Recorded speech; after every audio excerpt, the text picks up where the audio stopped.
ফেব্রুয়ারিতে যদি নির্বাচন না হয়, সেটা যদি পিছিয়েও যায়, তারপরও গণভোটটা আগে দিয়ে দিতে হবে। মানে নির্বাচনের চাইতে গণভোট বেশি গুরুত্বপূর্ণ। বাঁশের চেয়ে কঞ্চি বড়, সূর্যের চেয়ে বালি গরম। জনাব তাহের জামায়াতে ইসলামীর নায়েবে আমির এই ধরনের একটা মন্তব্য করেছেন।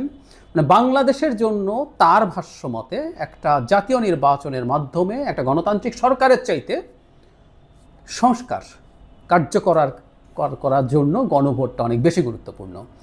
যদিও গণভোটের যে প্যাটার্ন, যে ঢঙে এটাকে প্রপোজ করা হয়েছে, গণভোট ইটসেলফ একটা সংশয়ে পড়েছে। আমি জানি না সরকার নোট অফ ডিসেন্ট ছাড়া গণভোট দেবে কি না।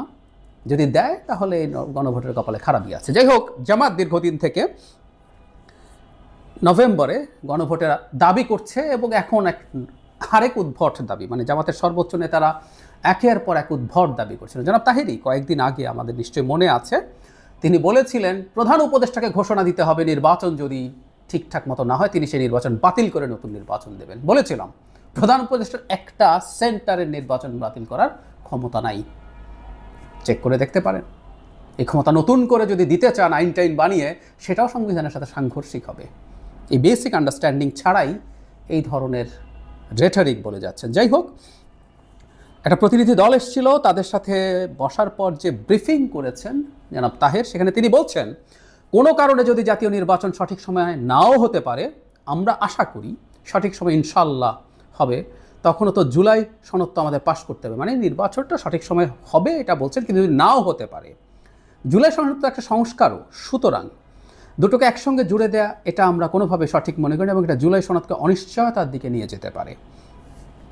জাতীয় নির্বাচন ঠিক সময় না হলেও গণভোট আগে হতে হবে বলে মন্তব্য করেন তিনি বলেন একই দিনে জাতীয় নির্বাচন ও গণভোট হওয়া উচিত নয়, অনবরত বিলম্বে গণভোটের তারিখ ঘোষণা করতে হবে। তার মানে জামায়াতের কি কোথাও জানা আছে বা এরকম কোনো একটা প্রসেসের সাথে তারা জড়িয়ে আছে যে নির্বাচনটা, জাতীয় নির্বাচনটা ফেব্রুয়ারিতে হবে না, এটাকে ভণ্ডুল করা হবে, তাই গণভোটটা আগে করে নেই।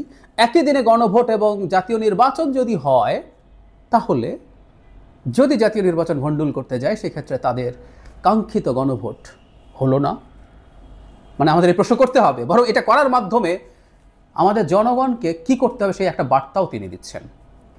গণভোট নিয়ে জামাতের অবস্থান কেন এই রকম, সেটা নিয়ে আমার একটা টেক আছে। আমি অনেকবার বলেছি, লোয়ার হাউসে পিআর করে কয়েক মাস জামাত চেঁচিয়েছে, মাঠে কথা বলেছে, টকশোতেও আমরা প্রচুর ডিবেট করেছি, জেলা উপজেলায় মিছিল বিক্ষোভ করেছি, কিন্তু রেজাল্ট ইজ জিরো। বলেছিলাম যে বিরাট ট্র্যাকশন পেয়ে আলোচনার বিষয় হয়ে জামাত ওভারপ্লে করে ফেলেছে। এখন তো জামাত ইজ ডিফিটেড। পেরেছে কি লোয়ার হাউসে আনতে? কাকুতি মিনতি করেছিলেন একবার যে না, অন্তত এই নির্বাচনটা হোক, পরে না হলেও চলবে, লাভ হয়নি। সুতরাং এই ডিফিটেড জামাতকে একটা জয় নিয়ে যেতে হবে, কারণ তারা তো এখন বিরাট রাজনৈতিক দল, তারা নির্বাচন জিতে যেতে পারে বলে তাদের এক ধরনের পারসেপশন তারা দেখানোর চেষ্টা করেন। সেই ক্ষেত্রে বিজয়টা হচ্ছে গণভোট হতে হচ্ছে, এবং সেটা নভেম্বরে হতে হচ্ছে। এবং আরেকটা বিজয় বলা যেতে পারে, এই বিজয় কতটুকু বিএনপি মেনে নেবে আমি সন্দিহান, সেটা হচ্ছে গণভোটের নোট অফ ডিসেন্ট সরিয়ে দিতে হবে। সেটাও সুপারিশে অন্তত সেটা হয়েছে, সরকার এখনও ঘোষণা দেয়নি গণভোটে সেটা কিভাবে যেতে পারে। ফলে জামাতের এই অবস্থান নেওয়া হচ্ছে। কিন্তু যে কথাটা বারবার বলছি, এটা বলার মাধ্যমে একটা মারাত্মক সংশয় তৈরি করা হয়েছে। আমরা একটু সরিয়ে রাখি, বাংলাদেশের শেখ হাসিনার পতনের পর আমরা যদি একটা বেছে নিতে হয়, ইনফ্যাক্ট আমরা সবাই মানে আমরা যারা একটু বুঝি, একটু পড়াশোনা আছে, দেশ দুনিয়ার খোঁজ খবর রাখি, শিক্ষিত শুধু না সচেতন মানুষও, তারা সংস্কার ব্যাপারটার গুরুত্ব বোঝেন। এই সংস্কারের গুরুত্ব দেশের আপামর জনসাধারণের মেজর অংশ বোঝে না, এবং যারা দাবি করে তারাও বোঝেন কিনা জানি না। জামাতে ইসলামী বলছেন পিআর হলে নাকি নিয়োগ মানে মনোনয়ন বাণিজ্য বন্ধ হবে। ব্যাখ্যা করছি না, অনেকবার ব্যাখ্যা করেছি। মনোনয়ন বাণিজ্য এখন যা আছে তার কয়েক গুণ হবে। আমি জামাতের লোকজনকে সামনে বসে চ্যালেঞ্জ করে দেখেছি, তারা এটা জবাব দিতে পারেনি। তো ওনারাও বোঝেন কিনা আমি আসলে সেটাই সন্দিহান।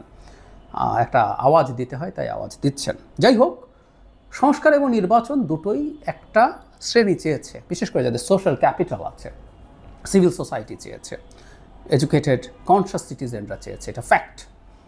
কিন্তু আমাদেরকে যদি বেছে নিতে হয় একটা, আমি বলছি না বেছে নিতে হবে, কিন্তু আমি যদি একটা বেছে নিতে হয় যে বাংলাদেশে সংস্কার ছাড়া একটা নির্বাচন হবে, আমাদের যেভাবে নির্বাচন হতো তার মাধ্যমে একটা গণতান্ত্রিক সরকার গঠিত হবে, এটা একটা অপশন। আরেকটা হচ্ছে সংস্কার হবে কিন্তু নির্বাচন আনসার্টেন হয়ে যাবে, সংস্কারে গণভোট পাস হয়ে যাবে, তারপর নির্বাচন আনসার্টেন হয়ে যাবে, কোনটা মানুষ নেবে?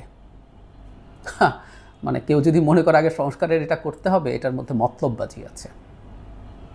একটা স্টেটের মানে গণতান্ত্রিক ব্যবস্থার প্রধানতম কথাটা হচ্ছে একটা গ্রহণযোগ্য অংশগ্রহণমূলক নির্বাচন, এর কোনো অন্যথা নাই। এই সংস্কারগুলো ছাড়া তো আমরা গণতান্ত্রিক ব্যবস্থায় মোটামুটি কিছুদিন চলেছিলাম, এমনকি দীর্ঘদিন গণতান্ত্রিক ব্যবস্থায় চলছে ভারতেও আমাদের প্রস্তাবিত অনেক সংস্কার ভারতের কনস্টিটিউশন বা আইনের মধ্যে নাই। তো ওরা কি চলতে পারছে না? অন্য আলাপ আরেকদিন করব, সবসময় করি, আবারও করব।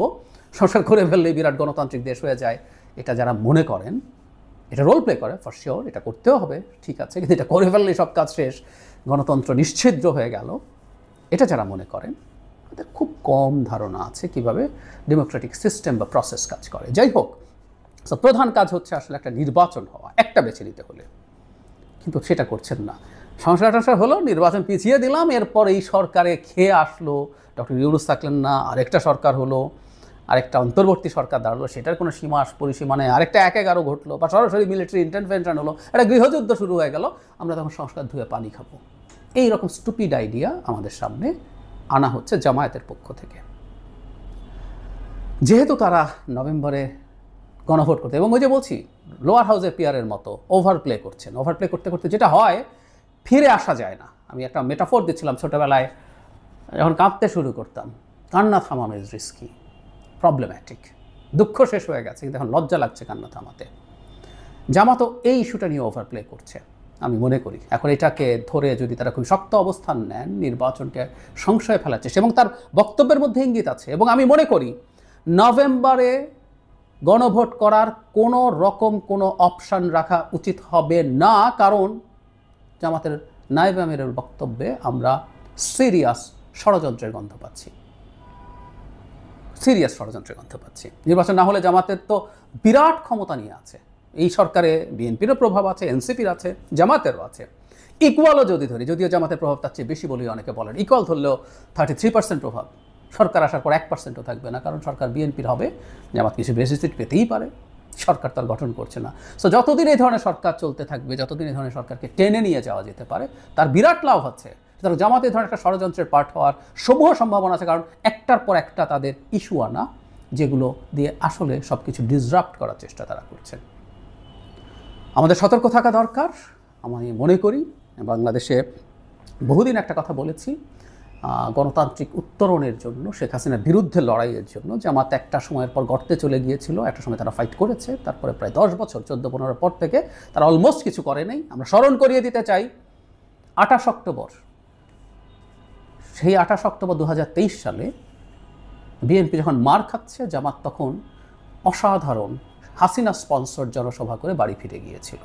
আমাদের মনে আছে, মনে থাকা দরকার ইতিহাসের স্বার্থে।